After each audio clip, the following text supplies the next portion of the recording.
Recent years, he was a little bit lower profile. What made him so iconic, really, was what he did essentially in the mid to late 80s. You know, after sort of this Jackson 5, he did Off the Wall, then Thriller was really where I think he reached that iconic status, where it really kicked off. And, you know, you even acknowledge sort of these fashion statements and stuff. Remember everything like the glitter glove, the red leather jacket with black leather. Those were things that really made him iconic. In recent years, we definitely saw him recording less. There were no new songs, but he still was able to stay relevant, and that's so amazing for a performer to be able to do. He stayed relevant in past years by really remaining sort of part of our pop culture, sometimes not necessarily on his own terms, whether it was those sort of child cases, but he still was getting out there. And then in recent years, there was so much more buzz about him doing a huge concert series, which was about to happen. And that was his attempt at saying, hey, I'm still relevant. And his fans were just, you know, eating it up. But it is interesting that he didn't release that, you know, many albums in recent years because he was relevant. He was almost like a nostalgic singer.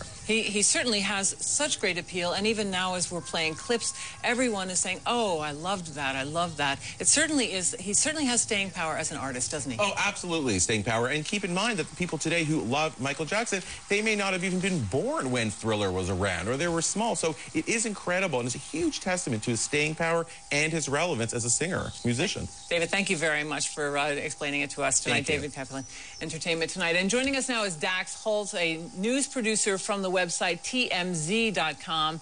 And TMZ, very first to report that Jackson died. Dax, tell us what you're hearing. Well, I mean, this day has been complete chaos here. You know, we got multiple sources that had confirmed to us that he had died.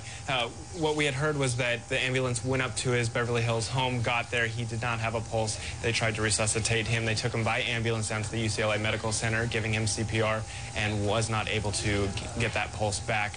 Since then, people and crowds are showing up to the medical center. The lawns are filled with fans, people just wanting to see. Tour buses now are driving past the area. And